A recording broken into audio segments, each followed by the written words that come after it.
The afternoon in San Francisco seemed ordinary. Families strolled along the shore. Tourists took photos of the bridge in the background, and children played in the shallows, laughing fearlessly. But the peace was suddenly shattered by a scream that froze the air. A mother ran barefoot across the sand, her red dress clinging to her wet body, pointing desperately toward the sea. Her son struggled silently in the waves, swallowed by the current, while dozens of people watched motionless, some with cell phones in their hands, not daring to dive in. "Someone, please, help my son," she screamed, her voice breaking in desperation. Time seemed to mock life, passing too quickly for the child who was sinking and disappearing beneath the foam. And then, as if fate had unexpectedly answered, a soldier jogging along the shore suddenly stopped, widened his eyes, and without a second thought, threw himself toward the sea. The impact of the icy water on the soldier's body was brutal, but adrenaline erased the chill. He swam with powerful strokes, cutting through the current as if trained to fight nature itself. Behind him, the crowd screamed, but ahead of him, there was only one goal: to reach the small body floating limply. The mother fell to her knees in the sand, begging the heavens not to be too late. Seconds felt like hours when the soldier's hand finally grabbed the child's arm. He pulled her to his chest and swam back with all his might. But upon reaching the shore, the cruel truth revealed itself. The boy was not breathing. The mother's eyes filled with terror, screams pierced the silence, and the crowd's hearts tightened. The soldier stared at the child, his chest rising and falling with effort, and made the decision that would change everything. He leaned down, held the boy's nose, and began mouth-to-mouth resuscitation in front of everyone, knowing that every second was a thread between life and death. San Francisco Beach that late afternoon had an almost poetic air. The sun dipped low over the horizon, painting the sky in shades of gold and orange, reflecting off the cool Pacific waters. Children ran across the sand, building castles, and shouted with joy. While families had impromptu picnics, tourists photographed the bridge in the background, and surfers ventured further afield. The smell of the sea mingled with the scent of food sold at stalls, creating a light-hearted atmosphere, as if nothing could disturb the peace. Among them all was a mother with her little son, about 8 years old. He carried a blue bucket full of seashells, laughing with an innocence that seemed to infect everyone nearby. The mother, wearing a short, low-cut red dress, walked attentively, sometimes taking photos, sometimes calling the boy back when he strayed too far. It was just another afternoon of memories that, until then, would be cherished as a happy portrait. But fate, always cruel in its precision, had other plans. It was over in the blink of an eye. The boy ran toward the sea, laughing, defying the waves. His mother called out to him, but her voice was drowned out by the roar of the ocean. Within seconds, the treacherous current pulled him deeper. The laughter gave way to sudden arm movements, a desperate struggle against the invisible force of the water. The mother realized the danger and ran to the shore, her feet sinking into the sand, her heart racing. "My son, help!" she screamed. But the people around just watched, some frozen, others raising their phones as if this were a spectacle to record. Desperation grew with each passing second. The mother waded in until the water reached her waist, but a strong wave pushed her back, nearly knocking her over. She fell to her knees, sobbing, begging for help. Her red eyes reflected the bitter certainty that she was losing her most precious possession. The boy disappeared for a moment beneath the foam, and when he reappeared, he was already far away. Floating on his side, his small body surrendered to the sea. The collective silence that followed was suffocating. Then the improbable happened. A soldier, running along the shore as part of his daily training, heard the screams and stopped abruptly. Sweaty, breathing heavily, he watched the scene for just a second, long enough to grasp the urgency. His eyes fixed on the child's body being swept away by the current, the desperate mother, the inert crowd, and without a second thought, he dropped the bottle of water he was carrying, threw himself toward the sea, and dove into the icy waves. The scene transformed. The once festive beach was now the stage for a slow-motion drama. The soldier swam vigorously, each stroke a challenge against the icy waters, each second a race against time. The mother's heart seemed to stop each time her son submerged. People murmured prayers, others shouted words of encouragement, but no one moved except him. It was as if the entire responsibility of the universe had fallen on his shoulders in that instant. When he finally reached the boy, the soldier held him firmly and lifted him above the water. But the cruel impact came immediately afterward. The small body was motionless, breathing, and his lips were purple. The mother's despair erupted in a scream that echoed across the entire beach. The soldier pulled the boy to his chest and began to swim back, swimming with every ounce of energy he had left. When he stepped back onto the sand, exhausted, silence fell. The child lay motionless in his arms. The mother lurched forward, her trembling hands covering her mouth in shock. It was the darkest moment of all. Life seemed to slip away, and fate seemed decided. But the soldier's gaze showed no sign of surrender. Kneeling on the wet sand, he laid the child down, leaned over, and without hesitation began mouth-to-mouth resuscitation. The sea roared in the background, the crowd held its breath, and the mother pleaded through tears. Time in that moment no longer belonged to the world. It belonged only to the silent struggle between life and death waged there, in front of everyone. The icy Pacific water bit like blades, but Nathan, as everyone later learned was his name, swam as if each stroke were his last chance to bring a life back to the world. The treacherous, heavy sea seemed to play with the child's small body, dragging him away from the shore like a disposable toy.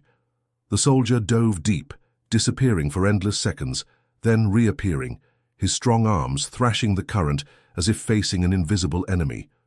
On the sand, the mother screamed voicelessly, her eyes fixed on her son's silhouette swaying between the seabed and the surface. Her red dress clung to her wet body, and she trembled not only from the cold breeze, but from the terror of losing her son in front of so many unmoving gazes. Tourists filmed, some cheered softly, but no one dared enter the sea. It was as if fate had chosen only one man to bear this responsibility. The wind picked up, bringing the ocean's roar in stronger waves. The salt burned Nathan's eyes, but he didn't stop.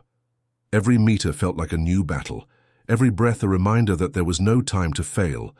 His military training screamed within him, endurance, focus, survival. But in that moment, it wasn't about duty or mission. It was about a child who couldn't die in front of his mother. Finally, his hand found the boy's cold, limp arm. A shock ran through him. The boy was no longer responding. Quickly, he pulled him against his chest, holding his head above water. For a moment, they both floated in silence as if the sea had won. But Nathan wouldn't let it go.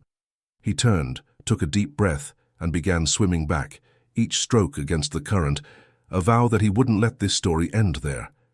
The entire beach watched in suspense. The mother tried to get up, staggering, but fell back to her knees, begging for a miracle. Her screams pierced the crowd like blades. The boy remained motionless in the soldier's arms, his face pale, his hair plastered to the salt water. When Nathan finally touched the shallow sand, a group of onlookers rushed to help, but he waved them away. He laid the boy on the wet sand, knelt beside him, and pressed his ear to his small chest. Silence. No heartbeat. The world seemed to stop. His mother fell beside the body, sobbing, repeating her son's name, as if calling him back from the dead. The soldier took a deep breath, wiped the child's mouth, and began cardiac massage. 1, 2, 3 pressures. Then he leaned over and blew air into the child's lungs. The gesture was repeated in desperation, but with technique and firmness.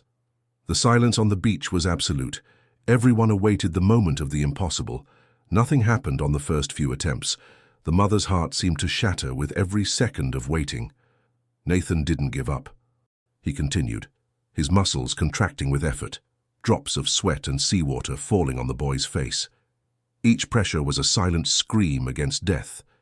Until, in an instant that seemed stolen from the heavens, the boy's body shuddered. A gush of water burst from his mouth, followed by a frail gasp. His tiny lungs inflated, and the most precious sound echoed across the beach, a living sigh. The crowd erupted in screams and applause, but nothing was louder than the mother's cry as she hugged her still panting son, repeating over and over, my love, you're back." Nathan backed away a few inches, sinking into the sand, exhausted, his chest heaving as if he'd fought an entire war. His gaze fixed on the child revealed not only relief, but also an old weight that now seemed, finally, to be beginning to dissolve. For a few seconds, no one knew how to exist again. The sound of the boy's choking seemed to have ripped the entire beach from a nightmare, and reality returned in waves, screams, hands on heads, cries of relief. An elderly man in a cap fell to his knees in the sand and began to pray aloud. A teenage girl, who had been filming from the beginning, lowered her phone and brought her hands to her face, ashamed of having transformed fear into contentment. The mother hugged her son with desperate care, as if afraid any sudden movement could undo the miracle. "Breathe with me, my love. That's it. Breathe with me," she whispered, synchronizing the boy's chest with her own, restoring rhythm to what had previously been silent. Nathan sat a step back, elbows on his knees, hands still trembling in a rhythm he couldn't quite follow. Salt water dripped from his chin, and his entire body felt heavier than after a march. He saw the boy's eyes open halfway, and his mouth gasp for air as if relearning a forgotten verb. Only then did he realize he was crying, not a loud cry, but a warm water that insisted on coming out, mixing with the salt of the sea. He dried himself quickly, almost shyly, and took a deep breath until he found a center that had no name. The mother noticed.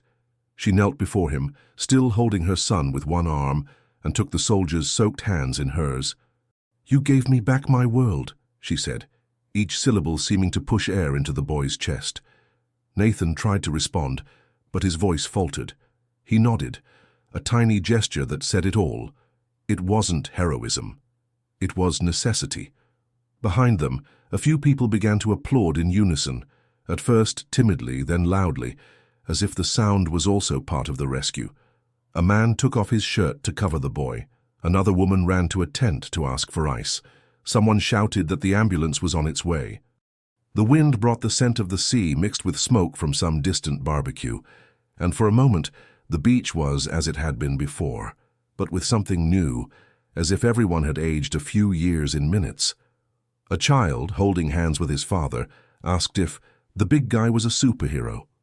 The father smiled wryly and said no, that he was just someone who had learned not to let fear rule.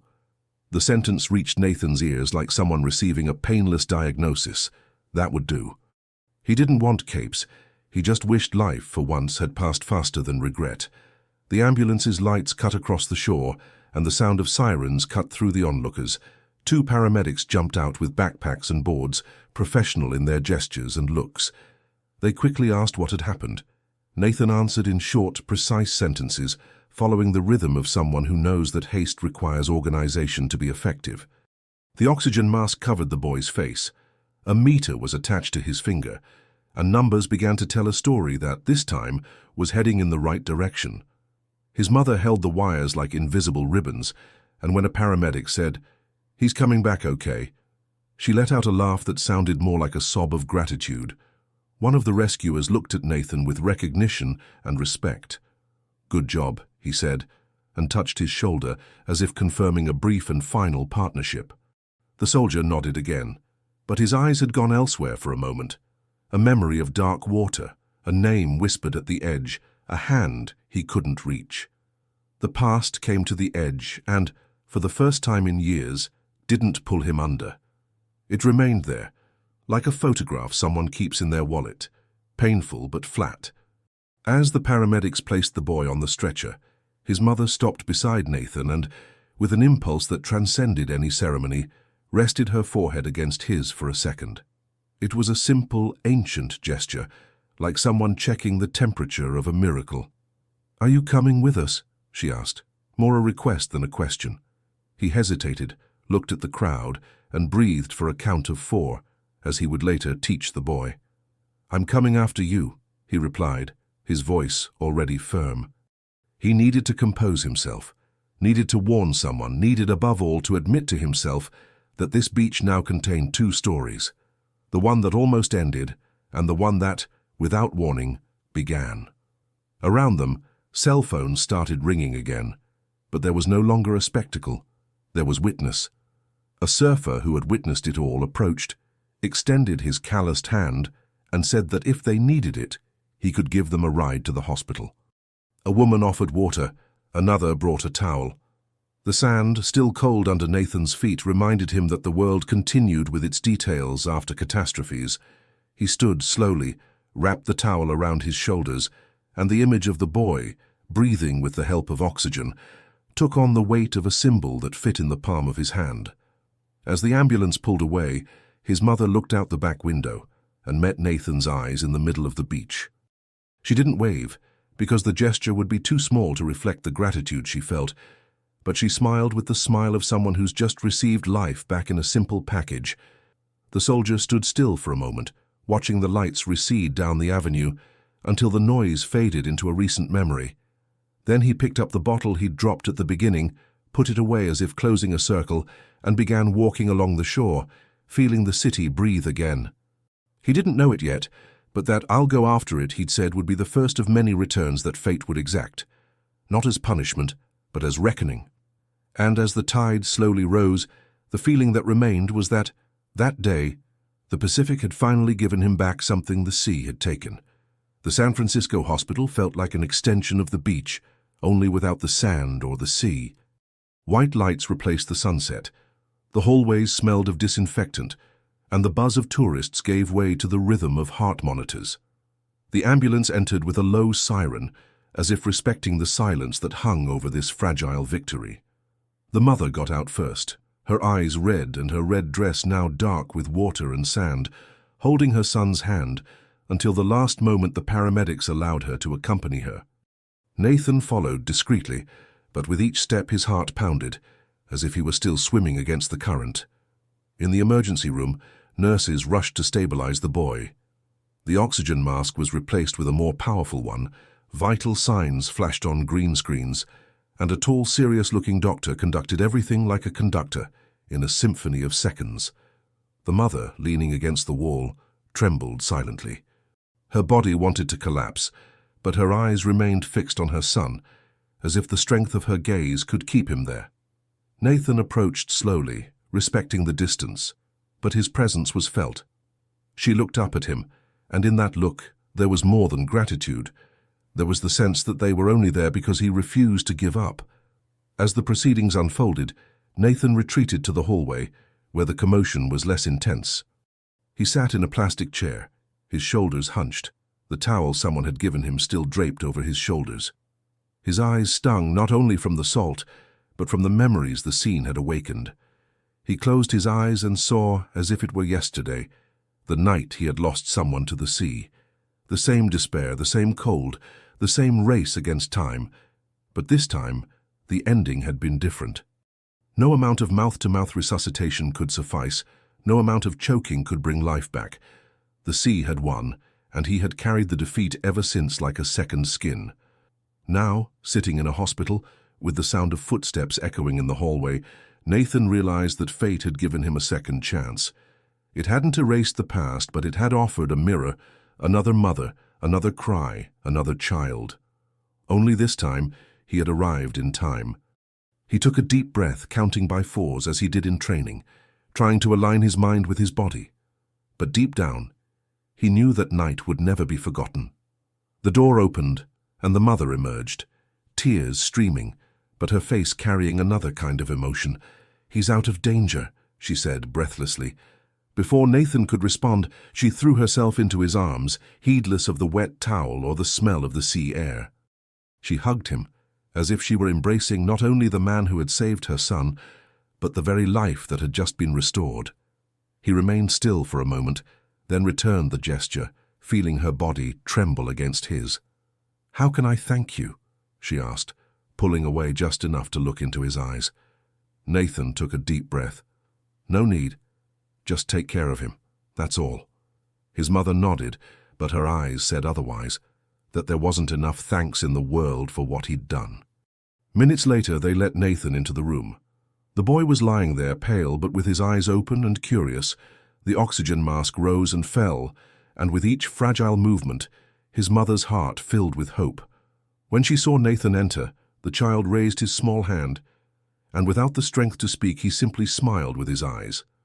The soldier approached, took the little hand, and felt that touch, as if it were a silent pact. The entire room seemed to hold an invisible secret, Life had given another chance. For the boy to move on, for his mother to not lose, for Nathan to make amends. And in that small space, lit by machines and hospital sounds, the three understood, without needing to say anything, that they were forever connected by a bond that not even time could untie. The next morning, the city woke up to a story straight out of a movie. Local newspapers ran headlines like, "Soldier saves child from drowning on San Francisco beach." Radio stations replayed emotional clips from witnesses, and amateur videos on social media had already racked up thousands of views. The soldier who ran along the shore and dove in without a second thought was now being called a hero by strangers who had never heard his name. Nathan woke early, not for rest, but because sleep wouldn't allow him to remain still. The military barracks were silent, but his cell phone vibrated constantly with messages from journalists, interview requests, and television program invitations. Fellow soldiers sent applause emojis, clipped headlines, and comments like, "Proud of you, brother." But the more he read, the less he recognized himself in the words attributed to him. Hero. That word felt like a burden, not a reward. Meanwhile, in the hospital, the mother remained beside her son's bed. With each calm breath, she gave silent thanks. Memories of the beach came back like painful flashes. The screams, the helplessness, the cold gaze on the boy's inert body, and then the breath of life a stranger had given him. When Nathan entered the room that morning, still tired and unobtrusive, the boy smiled weakly, extending his hand as if holding his was already a habit. The mother, tears in her eyes, said, "They're calling you a hero, but to me, you're more than that. You're the reason I can still hold my son." Nathan looked away, uncomfortable. "I just did what I had to do. Anyone would have." His mother shook her head with firm certainty. "No, everyone looked. Only you went in the water." The sentence fell heavily, like a truth he couldn't dispute. Outside the hospital, reporters waited, cameras in hand, eager for a picture. When Nathan left the building, he was immediately surrounded. Questions poured in. How did you feel saving the child? Was it military instinct? Do you consider yourself a hero yet? He raised his hands, trying to clear the way, and simply replied, "I have nothing to say. Ask the mother. The miracle is hers." But the cameras persisted, the flashes blinding, and every step seemed a reminder that his life was no longer his. In the bedroom, the mother watched television and felt sad. She saw a man who didn't seek fame, but who carried something on his shoulders that no one understood. When he returned, hours later, his face bore the expression of someone who had fled a different battle. He sat silently beside the boy's bed and held his small hand again. The child, unable to comprehend the weight of the headlines, simply smiled and said weakly, "You're back." It was at that moment that Nathan understood the difference. To the town he was news, to his mother he was gratitude, but to the boy he was simply someone who didn't give up. And that, perhaps, was the only truth worth bearing. He couldn't remember exactly when he began to suspect the sea had chosen his name. He only knew the choice had been made on a cold afternoon in Pacifica, years before. The sky was leaden, and the wind cut through his skin like paper.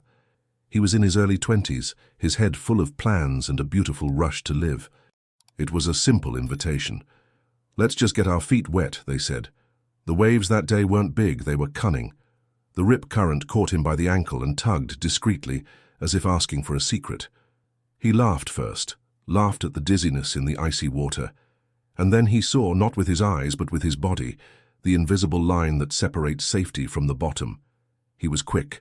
One step further, a hole in the water, the scream swallowed, the arm raised. He tried to run, but the sand turned to flour and his knees betrayed him. When he raised his head, she was already farther away. Her light coat, her hair stuck together, the surprised expression he'd seen 1,000 times in dreams since. He swam. She swam without technique, without command, only guilt overtaking her time. With each stroke, the certainty that she would catch up with her next. With each wave, the distance began again. One surfer tried to help, another shouted for buoys that never came. The sea, patient and immense, didn't argue, it simply stayed with her. For months, the sound that woke him in the middle of the night was the same, the breath that never came. He learned emergency procedures like a prayer, counted compressions on his pillow, watched videos until his eyes burned, took courses, certifications, and simulations. His head told him no one could save the past. His chest responded that then he would save the future. He joined the Guard with a discipline that seemed like a virtue, but was, deep down, a pact. During his first training session, he wrote down a phrase in his notebook that wasn't from a manual. "If you arrive, arrive in one piece. If you arrive in one piece, don't return alone." The instructor thought it was beautiful. He knew it was a promise. Every now and then he returned to the same stretch of sand. He brought flowers in April, smooth stones in September, and stood there, counting the waves like someone taking the pulse of the world. He was afraid of forgetting her voice, the way she pressed her forehead against the cold bus window, the way she cut an apple into 4 equal pieces, the way she whistled softly when she lied. Forgetting felt like a second death, so he did the opposite. He remembered. He remembered until it hurt, so that the pain would keep him alert. And yet, when life went on and new routes opened up, the memory became a corner of a drawer, always at hand. He laughed, worked, trained, but all it took was a specific smell of salt and wind for his entire body to stiffen, as if he were still swimming against the same wave. That afternoon in San Francisco, when his mother screamed and the crowd froze, it wasn't courage that moved him. It was memory. The first step toward the sea was an ancient reflex that leaped into his neck and pulled. The second step brought her face, not like an accusing ghost, but like something saying, "Go." The icy water clung to his skin, and for a second he felt the terror of a repeated mistake. But there was a present there that the past hadn't. He knew what to do. His body remembered the manual before his mind. Angle of the head, seal of the nose, timing of exhalation, sequence of compressions. Count to 4. He repeated within himself what he once wished he had known in time. And when the boy returned with that deep sigh, it was as if 2 times breathed together, the small body on the sand and the absence that finally stopped suffocating.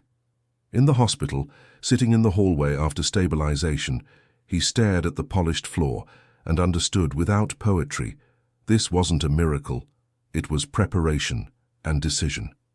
But it wasn't just technique either. There was a thread that came from far away, passed by invisible hands tied to every small choice he'd made since then. His mother appeared with coffee in plastic cups and asked cluelessly why his eyes had that sparkle of someone who'd just crossed a bridge. He almost told her. He almost said his name, the beach, the cold, the shame of not having arrived. Instead, he spoke softly. "Someone taught me not to let the sea take everything." She didn't understand, but nodded as if she understood the essence. When he was alone in his barracks that night, he opened the drawer where he kept an old notebook. On the back of a yellowed sheet was the same phrase from his training, the promise he had never spoken aloud. He rewrote it with the slow handwriting of someone who restores meaning to things. "If you arrive, arrive in one piece. If you arrive in one piece, don't return alone." The pen missed the alone mark and he smiled, because somehow he wasn't. The image of the boy with the mask, the mother in her dress heavy with water, the entire beach learning to breathe again, filled the space the sea had left empty. It wasn't forgetting, it was rearranging. The next morning, before returning to the hospital, he detoured along a route he knew by heart. He parked the car at a lookout point, overlooking the edgeless Pacific. The wind pushed his thoughts forward, and for the first time he couldn't resist. He thanked, not the sea, not chance, but the fact that life returns scenarios when it thinks we have something different to say. And he promised, now in so many words, that whenever he heard the right cry he would run, not out of heroism, a word still too big for him, but because certain debts don't require payment, they require presence.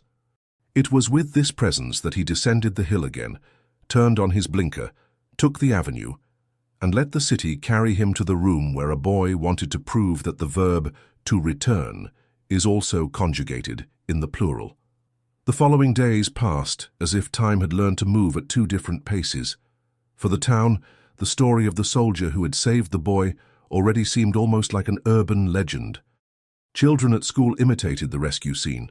Newspapers insisted on interviews, and in anonymous cafes, discussions of courage and destiny took place.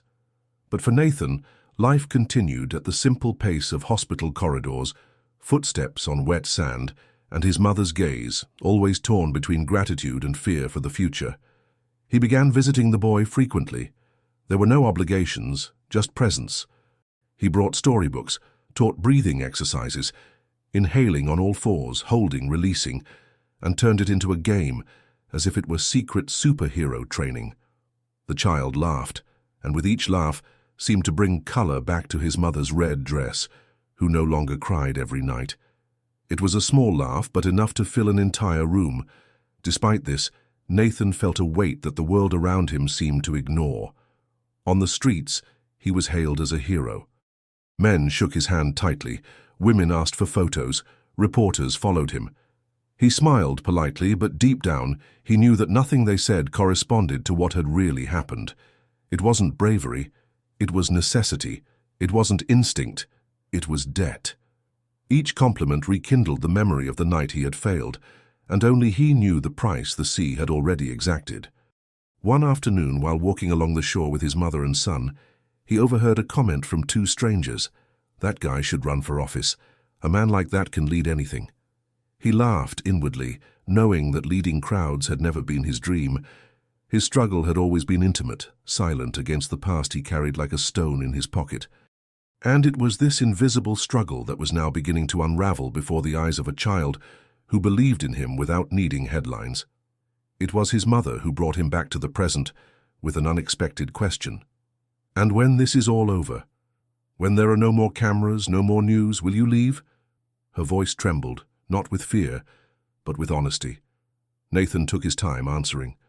He watched the boy play in the sand, chasing the waves fearlessly, and only then said, "I didn't come to leave. I came because someone screamed, and sometimes the scream doesn't end when the danger is over." She understood, and in that silence lay an unspoken promise that the bond formed there depended not on headlines but on choices. That night, back at his barracks, Nathan opened the drawer where he kept the medal the mayor had given him and the child's drawing of the soldier pulling him from the sea. He looked at the two objects side by side. One was cold, metallic, the product of a stage. The other was warm, crooked but alive, a product of true gratitude. He knew without effort which of the two he would carry forever. However, fate still had one last visit in store. Days later, when the child was finally discharged, his mother asked Nathan to accompany them on a short walk to the beach. She wanted her son to say goodbye to the place where he had nearly lost his life, but this time in different terms. Not as trauma, but as rebirth. Nathan accepted. The scene was simple. The three of them standing in front of the sea, the boy holding tightly to the colorful bracelet, his mother squeezing his hand. The wind carried the scent of salt and old memories, and for the first time, Nathan didn't feel threatened by the sound of the waves. As the boy threw a shell into the sea as a symbol of farewell, Nathan realized the story was reaching an inevitable point. It wasn't about being a hero, it wasn't about headlines or medals. It was about a cycle that needed to be closed, a debt to the past that was finally being settled. The sea was no longer an enemy, it was a witness. He looked at his mother, then at his son, and understood that the outcome was near. It wouldn't be grand, it would be silent, but definitive.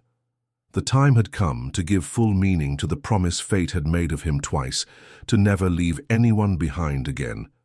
At the edge of the beach, the sun slowly set behind the horizon, dyeing the sky red and gold as if nature itself wanted to immortalize that moment. The boy, his feet still fragile, marking the wet sand, held the colorful bracelet proudly. Beside him, his mother watched him silently, her red dress now clean but still bearing the invisible marks of days she would never forget. Nathan remained a step behind, his eyes fixed on the sea that had already taken so much from him, and now seemed to return, in a form of redemption, a peace he thought was lost forever. The boy walked a few meters forward and threw a shell into the sea. The gesture was simple, but it had the power of a ritual. He turned to Nathan and smiled, saying firmly, "Now I'm not afraid anymore, you saved me." The soldier swallowed hard, because those words didn't come just from a boy. They came from an entire destiny that seemed to scream within him, You came back. You didn't fail this time." His mother approached and took his arm, her eyes tearful but firm. "You didn't just give me back my son. You also gave me back the courage to believe." Nathan lowered his head, humble, unsure of how to respond. Because deep down, he understood that there were no words that could fit that sentence. The sea roared behind them as a witness, no longer an enemy, but a guardian of a cycle that was finally closing. That night, back at his quarters, Nathan opened the drawer once more. He took out the cold medal the mayor had given him and the child's drawing. He studied them for several long seconds, until his decision became clear. He left the medal on the table untouched, and tucked the drawing into the inside pocket of his jacket, close to his heart. That was where the piece of paper belonged. Days later, he returned alone to the exact spot on the road where, years before, he had lost someone to the sea. The wooden cross was still there, worn by wind and rain. Nathan knelt, took a deep breath, and took the boy's drawing from his pocket. He placed it at the foot of the cross, next to the wilted flowers he brought every year. "I'm back," he murmured, and in that instant he felt as if the breeze carried the answer he had long awaited, not condemnation, but liberation. Karma no longer haunted him. It had become a bridge. Standing again, he walked back to the car. His phone vibrated in his pocket. A simple message from his mother. He asked when you're coming back. Nathan smiled, and for the first time in years that smile held no shadow. He knew he would return, because now there was a place where his presence was not a debt, but a choice. The camera, if it were a movie, would have closed on that smile as the sound of the sea mingled with the wind, and the drawing attached to the cross swayed, illuminated by the last light of day.